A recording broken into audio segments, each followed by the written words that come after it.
नमस्कार दोस्तों, मैं हूं उदेश। आपके अपने चैनल हेल्थ रोबोक्स में आपका स्वागत है। तो आज हम लेके आए हैं एक समान सा दिखने वाला, ये जो पत्थर है आप देख रहे हैं मेरे हाथ में, इस समान से दिखने वाले पत्थर के बारे में कुछ जानकारी।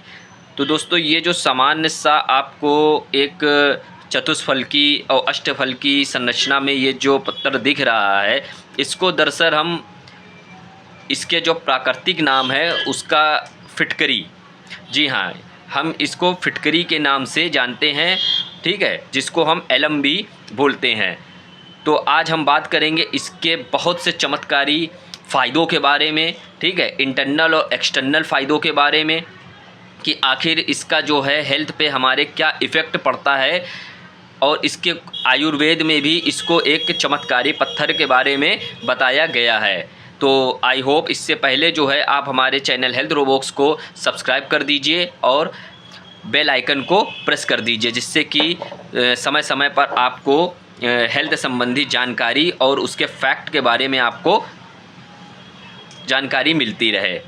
तो चलिए शुरू करते हैं फिटकरी के बारे में। तो दोस्तों, ये प्राकृतिक रूप से पाया जाने वाला एक पत्थर है, जिसको हम एलम के नाम से भी जानते हैं और फिटकरी के नाम से भी जानते हैं। वहीं इसका अगर हम रासायनिक नाम की बात करें तो रासायनिक नाम इस पोटेशियम एल्युमिनियम सल्फेट, जी हाँ दोस्तों, इसको जो रासायनिक नाम है वो थोड़ा सा बड़ा है, जिसको हम पोटेशियम एल्युमिनियम सल्फेट यानी कि पोटाश भी इसको कहीं कहीं बोला जाता है, यानी पोटेशियम एल्युमिनियम सल्फेट, जो कि प्राकृतिक रूप में भी पाया जाता है और मैन मेड भी होता है। तो इसके वहीं अगर हम इसके गुण की बात करें तो इसमें बहुत सारे क्वालिटी होती है जो कि हमारी बॉडी के लिए बहुत फ़ायदेमंद होती है। अगर हम बात करें तो ये एंटीबैक्टीरियल, जी हाँ दोस्तों, ये एंटीबैक्टीरियल गुणों से जो है भरपूर होता है पोटेशियम एल्युमिनियम सल्फेट या एलम या फिटकरी, ठीक है, क्योंकि इसमें एंटीबैक्टीरियल गुण जो है बहुत होता है, जिसके कारण अगर हम इसको अपने शरीर पर कभी भी शरीर की जो दुर्गंध आती है शरीर में, जैसे पसीने की स्मेल हो गई, ठीक है, कहीं पर भी दुर्गंध है, तो वहाँ पर इसको गीला करके अगर हम रब करते हैं या सवेरे नहाते वक्त अगर इसको हम इसके पानी से नहाते हैं, यानी इसके पाउडर, यानी इसको थोड़ा सा पीस कर और हल्का सा एक चम्मच लेकर उसमें पानी में डाल के और उससे नहाते हैं, तो हमारे पूरे पसीने की जो दुर्गंध है, शरीर की दुर्गंध है, वो इससे दूर होती है, क्योंकि इसमें एंटीबैक्टीरियल गुण होता है। या फिर हम इसको डायरेक्टली बॉडी में नहाने से पहले जो है गीला करके इसको बॉडी पे रब कर सकते हैं, ठीक है, अपनी अंडर आर्म्स हो गया या कहीं पर भी जो है इसको रब कर सकते हैं, और रब करने के बाद कुछ देर तक इसको छोड़ दीजिए और फिर उसके बाद आप शावर ले लीजिए। तो एंटीबैक्टीरियल गुण होने के कारण ये पसीने की जो जितनी भी दुर्गंध है, शरीर से दुर्गंध है, चाहे वो धूल धक्कड़ की वजह से हो, पोल्यूशन की वजह से हो, किसी की भी वजह से कि अगर स्मेल है तो वो इसको दूर हो जाती है इससे। तो ये बहुत ही फ़ायदेमंद है। और दूसरा अगर हम इसके गुण की बात करें तो एंटी कोगुलेंट, यानी एंटी कोगुलेंट, इसमें जो है रक्त स्राव, अगर कहीं पर भी आपके ब्लेड लग जाए या कैंची लग गई या कुछ भी अगर कट जाता है, तो उस वहाँ पर इसको रब करने से जो है खून का स्राव वहाँ पे तुरंत बंद हो जाएगा, क्योंकि एंटी कोगुलेंट गुण होने के कारण जो है ये रक्त स्राव को जो है बिल्कुल रोक देता है, ठीक है, और उसमें एंटीबैक्टीरियल गुण भी होता है और एंटीसेप्टिक भी होती है। सबसे बड़ी चीज़ एंटीसेप्टिक भी होने के कारण जो है इन्फेक्शन को बिल्कुल ये ख़त्म कर देता है। तो कहीं पर भी अगर आपका कट हो जाता है या हल्का फुल्का घाव हो जाता है तो आप इसको वहाँ पर रब कर सकते हैं, हल्का सा गीला करके आप उसको रब कर दीजिए, पहले घाव को धो लीजिए, फिर वहाँ पे उसको रब कर दीजिए, जिससे कि वहाँ पे खून बिल्कुल बंद हो जाएगा और एंटीसेप्टिक होने के कारण इन्फेक्शन भी नहीं होगा।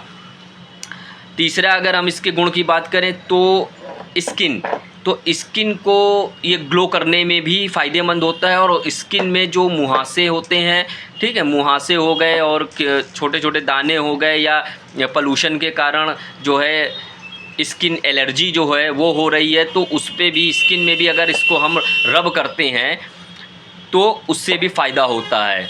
तो पहले चेहरे को धो लीजिए। धोने के बाद इसको आप पूरे फेस पर जो है थोड़ा थोड़ा इसको आप रब कर लीजिए। रब करने के बाद 5 मिनट तक आप इसको वैसे ही छोड़ दीजिए और फिर उसके बाद नॉर्मल पानी से आप इसको धुल लीजिए। तो जितने भी आपकी जो गंदगी होगी चेहरे पे, फेस पे जो जमी होगी, वो पूरी इससे क्लियर निकल जाएगी। और एंटी फंगल, एंटी सेप्टिक, कहीं पे कट भी होगा चेहरे पे, या अगर मान लीजिए कहीं घाव वाव भी है या एक्ने है, तो उसमें भी ये फ़ायदा करेगा।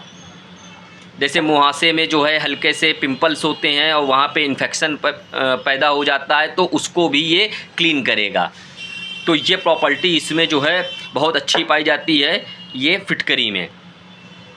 वहीं अगर हम चौथे गुण की बात करें, अगर आपके माउथ में कोई प्रॉब्लम है, तो जैसे कि मुंह से बदबू का आना, ठीक है, या पायरिया टाइप की समस्याएं पनप रही हैं, ठीक है, और अल्सर है, माउथ अल्सर है, तो इसके पानी से आप गार्गल कर सकते हैं, ठीक है। मतलब 1 गिलास पानी में आप थोड़ा सा इसका चूर्ण बना लें या पाउडर बना लें और उसमें घोल कर उस पानी से आप गार्गल करें और कुल्ला करके, गार्गल करके आप उसको कुल्ला करें, तो उससे जो है आपके माउथ संबंधी समस्याएं जो है बिल्कुल दूर हो सकती हैं। तो ये इसके कुछ फ़ायदे हैं। और वहीं एक एंटी फंगल भी ये होती है। अगर आपको फंगस इन्फेक्शन है, जैसे कि पैर के बीच, उंगलियों के बीच कुछ फंगल इन्फेक्शन हो जाते हैं, तो वहाँ पर भी रब करने से जो है ये चीज़ें दूर हो सकती हैं। तो ये बहुत ही चमत्कारी पत्थर है, ठीक है, जिसको हम फिटकरी के नाम से या पोटेशियम एल्युमिनियम सल्फेट के नाम से जानते हैं। ये खनिज के रूप में दोस्तों हमारे यहाँ पाया जाता है और मैन मेड भी होता है। लेकिन अगर असली की बात करें तो असली में जो है जो पोटेशियम एल्युमिनियम सल्फेट है वो ज़्यादा कारगर होता है। तो वहीं ये थे इसके कुछ एक्सटर्नल फ़ायदे। और एक एक्सटर्नल फ़ायदा इसका ये भी है कि अगर जो पाइल्स रोगी हैं, तो पाइल्स रोगी भी जो है जब आपदस्त लेने के समय इसके चूर्ण को जो है गर्म पानी में डालकर अगर उससे आपदस्त लेते हैं, तो उनको पाइल्स में भी इसका बेनिफिट देखने को मिलता है। अब वहीं अगर हम इंटरनल यूज़ की बात करें, तो इंटरनल यूज़ भी दोस्तों इसके काफ़ी हैं। लेकिन इंटरनल यूज़ जो है वो रिकमेंड बिना किसी आप डॉक्टर की सलाह से या वैद्य की सलाह से आप इसके इंटरनल यूज़ मत करें, क्योंकि हो सकता है इंटरनल यूज़ आपको कोई पहले से कोई बीमारी हो, तो अगर आप इसका इंटरनल यूज़ आप इसको खाते हैं या किसी के साथ लेते हैं, तो वो अंदर जाके कुछ समस्या पैदा कर सकती है। को बिना किसी डॉक्टर के सुपरविज़न से या उनकी राय से या वैद्य की राय से आप इसको इंटरनली इनटेक मत करें। लेकिन एक्सटर्नली जो इसके यूज़ हैं उसको आप कर सकते हैं, बेझिझक कर सकते हैं, उसमें कोई प्रॉब्लम नहीं, क्योंकि इसमें एंटीबैक्टीरियल गुण, antiseptic, anti fungal, anti coagulant कई प्रकार के इसमें गुण पाए जाते हैं, जिसको आप बिल्कुल पसीने की दुर्गंध हो गया या यूरिनरी ट्रैक्ट इन्फेक्शन हो गया आपका, और स्किन ग्लो हो गया या कट हो गया, कहीं घाव हो गया, ठीक है, एक्ने हो गया, मुहासे हो गया, माउथ अल्सर हो गया, तो इन सब चीज़ों में आप इसका उपयोग कर सकते हैं। लेकिन इंटरनली जो है आप बिना अपने डॉक्टर की राय से, वैद्य की राय से आप इसका प्रयोग मत करें। तो ये थे इसके कुछ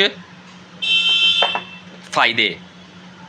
और कुछ लोगों में दोस्तों देखा जाता है एक्सटर्नल, जो इसको एक्सटर्नली यूज़ होती है उनको भी प्रॉब्लम होती है, क्योंकि उनकी हो सकता है स्किन जो है, कुछ लोगों में उसकी स्किन जो है इसके प्रति सेंसिटिव हो, ठीक है। तो जिनकी स्किन अगर फिटकरी या एलम के प्रति सेंसिटिव होती है, यानी सेंसिटिव स्किन जिनकी होती है, तो उनको भी थोड़ा सा अवॉइड करना चाहिए। तो उसके लिए चेक करने के लिए आप पहले अपने हाथ में जो है हाथ की स्किन हो गया, उसमें इसको आप रब करके देखिए, यानी गीला करके रब करके देखिए और 5 मिनट तक छोड़िए, 5-10 मिनट। अगर आपको वहाँ पर किसी भी प्रकार के एलर्जी या खुजली या रेडनेस इस प्रकार की चीज़ें नहीं दिख रही हैं, तो आपकी इसको सेफली यूज़ कर सकते हैं, यानी आपकी स्किन जो है वो सेंसिटिव नहीं है इसके प्रति। और अगर आपको वहाँ पर रेडनेस दिख रहा है या खुजली हो रही है, ठीक है, तो इचिंग हो रही है, तो फिर आपकी जो स्किन है वो इसके प्रति सेंसिटिव है काफ़ी, तो आप फिर इसको आप कम यूज़ करें। तो आई होप ये फिटकरी के बारे में ये जानकारी आपको अच्छी लगी होगी। तो ये थे इसके गुण, पोटेशियम एल्युमिनियम सल्फेट। तो आयुर्वेद में भी इसके बहुत सदियों से इसका उपयोग होता चला आ रहा है। हमारे अगर आप बार्बर से देखिए, अगर शेव करवाने लोग जाते हैं तो वो भी जो है इसको आखिरी में अगर कहीं घाव या कट लग जाता है तो इसको आप इसको रब कर देते हैं। तो बहुत पहले से इसका यूज़ हो रहा है। तो ये सभी के घरों में होनी चाहिए, क्योंकि ये एक इमरजेंसी में भी काम आती है। कभी कोई अचानक घाव हो जाए तो उसको आप रब कर दीजिए, तो आपका जो है antiseptic, anti fungal, anti coagulant तो होने के कारण ये वहाँ पे इन्फेक्शन को पनपने से रोकता है। और अगर कोई बड़ा घाव है या कोई बड़ी प्रॉब्लम है तो तुरंत आप अपने डॉक्टर से संपर्क कर सकते हैं। तो आई होप ये जानकारी आपको अच्छी लगी होगी। तो चैनल को लाइक करिए, शेयर करिए और अपने चैनल हेल्थ रोबॉक्स को सब्सक्राइब ज़रूर कर दीजिए, ताकि और नई नई जानकारी आपको मिलती रहे। धन्यवाद।